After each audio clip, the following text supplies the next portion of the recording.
Hey everybody, it's your girl Bunny. To all of my returning subscribers, hey, how you doing? And for those of you who are new to the channel, welcome. Kick your feet up, subscribe to this family-friendly channel, and don't forget to click the notification bell so you don't miss any posts. Also follow me on Instagram at the same profile name so you don't miss the sneak peeks of what's coming up next. In this video is the final season of Atlanta, episode 6, entitled Crank That Killer. I give a full episode recap with photos offset to the side, and then I give my review at the end. No need to dig around. I keep all of the minute marks in the comments. It's all coming up next. Al can't believe that he has over 5,000 channels and nothing is ever on.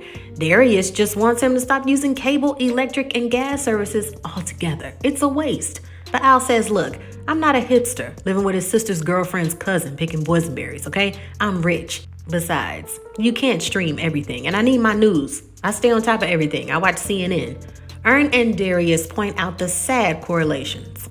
You want to know if someone died? TMZ. You want to know who got canceled? Twitter. If you want to know what's going on in black communities, Shade Room comment section or Lipstick Alley. Oh, have y'all heard about that Crank That Killer? It's this conspiracy theory that most of the black murders that have happened in the past year and a half have all been linked to one common denominator. All of the victims made a Crank That Killer dance video back in the day.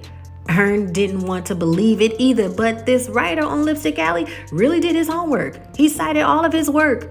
If that's the case, Soulja Boy better watch out. It's a good thing that none of us ever made Crank That videos because this guy seems pissed. Even the FBI wants to talk to anybody who's been to the pool palace in the last 10 years. Everyone who did one better watch their back, like for real. Now Al looks a bit concerned as the fellas joke around. It's probably a crazy guy with Fable glasses walking around with a knife or a gun dancing. Hey, Al, you all right, man? Uh-oh. They watched playback of Al and a friend dancing to Crank That Jimmy Neutron from 2007. It was from long ago. I was trapped in a parking lot of Greenbrier the entire summer. It was hot and boring. I almost made like 100 pretzel maker pretzels, of course, and I did one of those videos. Look, if you sold drugs in Atlanta, you probably made a Crank That video. We can probably call him to get it to take it down, but then he'll have my number. He might be dead. Darius looks at the brighter side. There are only 25 views. That's good. Plus, it's amazing how it gets back to our roots, dancing during hard times. Ern begs to differ. They need to get this down. This is bad. While in the studio, Ern can't believe it's so difficult just to get shoes. I mean, the Nike Miracles sold out in 30 seconds. A guy from another suite wanted to know if it's okay to pop in and say hello. Some guy named Doug. You good with that? Al says it's cool, but Ern is hesitant about a visitor. Al explains that his rap name is some guy named Doug, and he's always wanted to get me on the track. I mean, he's cool and all, but his music is ass. Al is so desperate to avoid the situation, he pours alcohol on the soundboard, causing it to short circuit. Doug arrives and once again proposes they should collab. But oh no, the system just crashed. Too bad. He can't email, the Wi-Fi is down too. In fact, every means of communication Al shuts down to avoid Doug. When he leaves, Ern agrees. Yeah, I mean, he's super nice. After a long night at the studio, it's time to call it a day. Al says goodbye and can't help but to look at the Crank That video. What was I thinking? Now there's a problem. The video is now up to 27 views, and a comment was left just an hour ago of a death emoji. Zoned out listening to music, the death logo appears on headphones. One doesn't even recognize they've arrived at work. His girlfriend wishes that she could relax, but his little brother and sister are always at home. They've got to move out his mom's place fast. She supports his rap career, but maybe he should start thinking of a real job, a career, just in case that rap doesn't work out. He reminds her, you remember how I told you how Big Sean got discovered, right? Yeah, he rapped for Kanye outside of his studio. Yeah, I mean, my time will come, but you gotta have faith. I mean, please, I promise everything will be okay. Before he gets out of the car, he says goodbye to his daughter. Directly after, Darius and Ern arrived at the same parking lot to meet a well-known guy that can sell shoes. All they need to do is hop in a van and close the door behind them. All they want are Nike Miracles in a size 11. The connection has an 11 and a 10.5, the last two. That's hard to believe. That size is usually a no, but they're the real deal? All he needs for payment is for them to kiss. Yeah, he wants them to kiss in the back seat. Darius is all for it, but Ern says no. Wait, no. How much money do you want? The Connect says everyone has money. That's easy, right? I want to see you two kiss. Darius really wants the shoes and suggests they can hurry up and get it over with. Hey man, look, I know you're not gay, but Ern is adamant. That's not the point. I don't want to kiss you for shoes. The Connect needs some more answers fast because now he's developing a line outside. Hey Ern, maybe you need to look at them again. Al surfs Twitter and once again, what's trending is Crank That Killer. He calls Soulja Boy. Hey, what's up, man? Stupid question. Have you heard about that Crank That Killer stuff? Of course he has, and he's practically invented the internet. When anything, he has Crank That videos all over the place. Al breaks the truth. Look, I did a Crank That video, and Soulja warns him, well, I guess you gotta skip town like me too then. You should head for your safe farm. If you don't have one, you're good as dead. You know, like that Safe Farm dude? Safe Farm is there. Hey, and pack up them Soulja Tendos and glasses. Now there's a bumping noise coming from upstairs. And instead of Al checking it out, he decides to leave. So fellas, what's it gonna be? It's an 8-minute kiss. No? Well, let's haggle then. Ern says a peck on the lips. The Connect isn't having it. 2 minutes is the lowest time he will go. Ern says, F this, it's not worth it. F them shoes. Darius wants some time alone with Ern to discuss it, and the Connect gives them a moment. Ern, these shoes are worth over 10K online. What else am I supposed to do? Kiss myself? Why pay 10,000 for something he can get for 200? All right, there are only 1,000 of these in the entire world. Darius, do whatever you want to do, man. What makes the most sense is just to pay the amount. Black men place a lot of value on shoes, which is crazy, but it's the principle. It's not worth our dignity. You saw me rock loafers, $900 that would get me easily roasted at any high school in Atlanta. I've seen billionaires walk into meetings with dirty Vans on. I've even seen you walk around with a paper towel on your head, making it look fly like Jadakiss. Look, I'll kiss you for the sneakers if you want it, but I think we're above this, and I think you know I'm right. After that long speech, Darius is ready to kiss, hitting the van, letting the Connect know, hey, 2 orders of Nike Miracles, please, let's do this. During that same time, Al arrives unknowingly parked right next to the shoe van. He tries to be discreet in the mall, but a fan recognizes him immediately. Paperboy? I'm giving you 2 pretzels. She knows it was him trying to exist under the radar. He's the only black person there with a hat on with no logo. Famous people always wear the same thing. See, that's Chris Evans. Our familiar character, now known as Roberto, passes out free samples that no one wants to taste. A friend who also works in the mall tells him, you know, Paperboy is here. My friend says that his fat butt was getting a pretzel.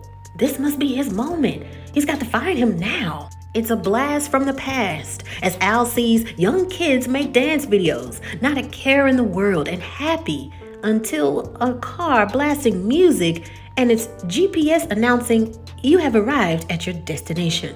When the driver gets out, he yells, Paperboy! At first, Al runs in the mall, but then keeps it calm to walk with the flow of the crowd. Each turn, this guy is still on his tracks. Now, all of a sudden, he's nowhere to be found. Can I help you? Yeah, let me see this digital belt buckle. The employee can't believe it. Really? Look, I gotta be honest with you. The last person I sold one of these to was a crackhead. Al doesn't respond, so she shrugs it off. Maybe you'll start a trend. Tell the truth. You a crackhead? Al can hardly pay attention to her as he looks for the stalker, and then he appears with a gun, shooting several times at Al. Several shots ring out, and a woman holding a baby carriage then shoots back, as well as another gunman, all trying to play hero. Then another.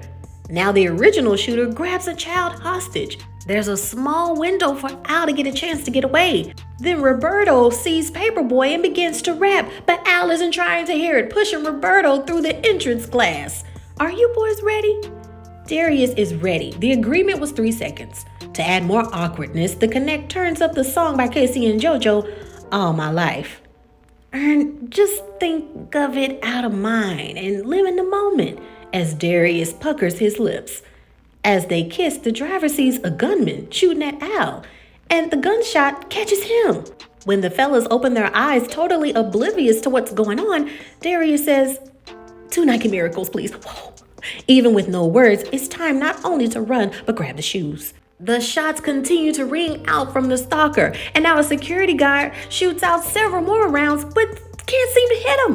And Al shoots, man, just shoot the mother effer. Gladly, a person in a car screams, Al, get in. What do you know? It's Doug to the rescue. Man, you saved my life, thank God. How are you even over here? I really owe you, man. Doug just calls it being at the right place at the right time. I'm actually headed to the studio. It's got to be fate. We gotta do a song together, and I just made a new beat this morning. Wanna hear it? He plays the beat, and it's no secret it's terrible. But all Al can do is fake vibe to it. Doug is so excited. This has to be the song of the year. Everyone arrives back at Al's place, and it's been an out-of-this-world day for everybody. Darius has good news. Hey man, they caught that crank that killer. The only thing, Al knows this isn't really the guy at all, but doesn't say a word. He only responds with, that's crazy. I even went to the mall today and saw someone I had beef with in high school. I think he's still mad, man. Hey, nice sneakers. Darius is proud of his sneakers and said he had to do something special for them. Paperboy plays the track with some guy named Doug. They can't believe Al did a track with him. It's trash. I mean, it's not even music. It just sounds like a whole bunch of sounds. Darius can't even find the beat to dance to it. And that is the end of the episode. And now it is time for your favorite part of the video. That's right, my review. Everybody sing with me. All my life, I pray for someone like you. And I thank God that I finally found you. What? All my life, I pray for someone like you. And I feel that you. Man, let me tell you, when that song came out, it's one of those songs that was like good but cheesy, but they was singing, but you was like, should I really be vibing this hard to this song? That song was #1 for so many weeks. Shout out to KC and JoJo. Oh, baby. Anyway, let's get to this episode. So if you guys have been following my recaps and reviews, I have said several times when it comes to psychology, everybody has a price. We visited that in this episode. Now, for those of you who have been saying, what the heck does this episode have to do with the season coming to a close? We're not getting any closure with any of these characters. Go back and listen to my previous recaps and reviews, and I explained that this is the style of writing for the show. It does not follow the same fluidities as other shows. It is out of the box when it comes to creativity and also showing expressions to several different topics in one show. I've always said that it's genius that they were able to communicate this in 26 minutes, okay? That is 30 minutes excluding the times for commercials. And to be able to do that with cinematography, with color, with design when it comes to the clothing, right? It's a gift in order to shoot it in this way. Just think what they would do with an hour, okay? So the fact that they're doing it with 30 minutes lets you know why they are not only Emmy nominated, but Emmy Award winners. With this episode, it brings to mind about fads, about information when it comes to media, what you trust, okay? It was a sense of trust, and TMZ can have this, the Shade Room has that, right? Everything giving, oh, I watch CNN, I'm good. I need to know what's going on. And Al gets a taste of that when he sees that now that's not exactly how things go. He literally had this person shooting at him, and it's a totally different guy in the photo. So let's just do one thing at a time. Okay, so back to the original comment that everything in psychology, in what a lot of people point out, is that everybody has a price, no matter what it is. Okay, if I say to you, okay, if you're a heterosexual man, and I say to you, hey man, I'll give you $1 if you kiss this other guy on the lips. You're gonna be like, you know, if you're a heterosexual guy and you in no way, shape, or form wants to kiss another guy, you're like, in no way am I doing that. That's against my morals. I don't believe in that. I'm not attracted to a guy. Hell no. It's $1. Hell no. Then if I give you $10 million, you start to rethink your morality and the way that you see things. Then you start to consider, your aspects and the way that you're seeing it, because now you're considering money. Money is a very powerful decision-making force. It is a powerful entity of life. And if you are a very deep thinker, money is not even a real construct. It's an idea that people follow. Moving on to the next topic is shoes, right? Nike has discovered after all of this time that hip hop culture, fashion places great emphasis on shoes. Psychologically, this has been studied for years about that emphasis. We know that people that don't come from a lot, when it comes to labels, when it comes to things that cost a lot, finally obtaining those things, right, proves something. That something is up to you to define. Does that say I worked hard to get these? Now this is making a difference in what I see and how others view me.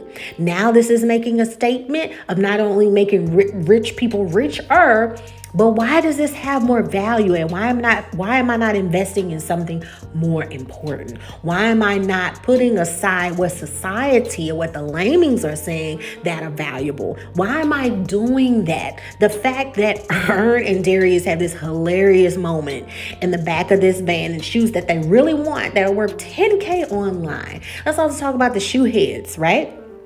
Nike and all of these other companies know the power of only releasing 10, only releasing 1,000, whether you're a watch person, jeans, shoes, certain jewelry pieces. And they say when they put some exclusiveness on it, that hikes up the demand, and things that are only less, maybe $1 to make, okay? If you get, I'm a hippie, okay? I'm not into that. I put money and investments into other things that appreciate with value, okay? And when it comes to shoes, yeah, you have some shoes that go up in value and some of that dynamic is changing. But when it comes to the demand of the shoe, and which is basically what it's there for, to wear, okay, to put on your feet, this demand has changed over the years. This demand and need and want for the shoe is critically dangerous. Knowing that you're only releasing so much and having people wait in lines and having people go on lines and pull from it has this theory of, is it going to get worse? And it is. The funny thing about that scene, and also unfortunate, so this bittersweet information, Darius and Al have this secret, but now the person that was the connect in the van, he's dead. So it not only is this relief and, oh, nobody else knows our secret, we also get the shoes, right? So it's kind of like, oh my goodness. And this constant reminder and connection with the Casey and JoJo song. We saw how Ern just was squeamish in his seat when Darius said he had to do special for these shoes. And he's just like, oh my God. Let's also talk about another underlying issue that's in this episode. So unfortunately, we know that there was in 2022 a shooting at a mall, and a lot of networks applauded someone that had a gun, a customer already in the store that had a gun, right? They were registered as a gun carrier, and you had someone that was shooting a lot of people in the mall, and then that person proceeded to return fire. And a different networks like Fox and a few others, they said this person's a hero. They noticed something was going on. The cops weren't doing anything about it. They shot back and they defended a lot of people in the mall. And it possibly could have saved a lot of lives because they returned fire. In this episode, they paint that analogy. If a lot of people were carrying guns as well, would you have all these different people to start shooting? Because this person's going to help that person, and then they're going to shoot, and then that person. The danger in that is just like the game telephone, where you start with a message with one person, and by the time it gets around to the circle, the last person in the circle, when it reaches the beginning, it's saying something completely different. We see that in the media outlets and them catching the crank that killer, right? That this is the person that we know it's not the crank that killer. But communication is off because clearly he was another person who was a gun carrier. And by the time that maybe the police got to it and everybody's shooting, nobody knows who is who and who's the truth and where's the truth and who knows the truth. Okay, in reality, of course, you would, look at the cameras and see who started shooting first, right? But they trusted TMC to just be facts so much that people run with that information. That is dangerous as well. We have reached a time, unfortunately, where a lot of journalism doesn't have to be cited. right? A lot of journalism doesn't have to be cited in so many facts to where, without a shadow of a doubt, we have cited and trusted journalists who are placing their sites and their citations of where they're getting all of this information. Communication can be so off when it comes to media, and that is the danger of a lot of the things that are being brought into this episode. Let's also talk about Doug, right? Doug is this guy with the dream. He's this guy that has the privilege of going to the studio and recording right next to Paperboy. So he's giving it all he's got in the studio, and studio time isn't cheap. But we see Doug has just this little hoopty car, right? He just so happened to be at the mall and saw Al gladly and was able to scoop him up. This correlates with the character Roberto. Roberto is this person that has this idea based upon this rare situation of Big Sean being discovered by Kanye at the studio. Going off of that, maybe I'll have my moment and be discovered. There's a message in this, that there are rare situations where people get lucky. There are rare situations when people get that opportunity. D'Angelo, the R&B singer, was discovered by playing the piano in a hotel lobby, okay? A hotel lounge, just playing the piano and singing, and somebody saw him. That was the start of his being discovered, okay? With Roberto, he's not putting in the work to make not only it being an environment for his daughter. He's placing more emphasis. And you have this job at the mall when your girlfriend is saying, hey, maybe we should think about a career. I mean, we living with your mom, your brothers and sisters in there, and the little girls in the back. And it's kind of like this. You're thinking you're going to get this moment that's going to save you. And a lot of times you'll hear a lot of inspirational speakers and a lot of people who have made it to their goals and saying, you have to put in the work. You have to put in that dedication. Just walking up to somebody and spitting some bars, it's not really the way things go. It's like you're waiting on this opportunity to be snatched up when that just really isn't how things work. You're depending on your fate and other people, which is not something that you should do. That correlates with Doug. Here you are. Nobody wants to really work with you. You're in denial, about your music, that it's not so great. Luckily you were in this situation while Al kind of submitted to you, like, this dude just saved my life, so I might want to help him. Just the look on his face when he started to play that track, I thought that was absolutely hilarious. Al having over 5,000 channels and nothing is ever on. I can relate to that. I remember looking at television and I'm just like, when do I have time to even look at all these channels? And a lot of these channels is the HD, and it's blah blah blah West channel, and it's blah blah blah East channel, and it's such and such, and I got like 1,000 channels in Espanol that I don't watch. It's just this derivative in the purchaser that you need more. You've got to have more. These unnecessary things. That's why Darius is just like, cable, electric, and gas. Get rid of all of that together. He's such a hipster, but I need electricity. Okay, I need those services. Let me know what you thought about this episode. I thought it was absolutely mind-blowing. The fact that they said that people who made Crank That videos are being sought after. I never created a Crank That video, but I sure did watch a whole bunch of them when they came out. I'm like, oh, I like how they did that. Oh, I like how they did that. I was the one watching. Okay. If that's the case, a lot of people will be gone. Did you make a Crank That video? Did you used to crank that to Soulja Boy? Oh, and watch me roll. Oh my gosh. Oh, and also Soulja Boy talking about the Soulja Tendos. One thing about Soulja Boy is, you can say what you want about Soulja Boy. He's been very innovative when it comes to thinking outside of the box and creating several avenues of income, right? He's done that. And then the fact that he didn't have that much mentoring when it came to his career, that he was basically the leader in a lot of the things that he did. He needs to write a book. There needs to be like a 3-part series for Soulja Boy, because he needs to be microscoped in everything that he's done. And he needs all of his flowers like yesterday. Let me know what you think. Like this video, subscribe, And don't forget to leave your comments below. I love reading your comments. Make sure to also hit me up on Instagram at the same profile name, officialbunne_E. Let me know your thoughts. Do you agree with me in my estimates of how the series will end? Make sure you check out the previous review so you can see what I thought and how it all will come together. Highly likely, I got the previous seasons correct, and I think I'm going to be right about this one. Make sure to also check out the Hulu original series of The Handmaid's Tale, the final season of Queen Sugar, the closing of the dating reality show Ready to Love Miami, Bell Collective, and so much more. There's so much to watch on this channel. Make sure that you check out those things. In the meantime, in between time, remember to take care of yourself and each other.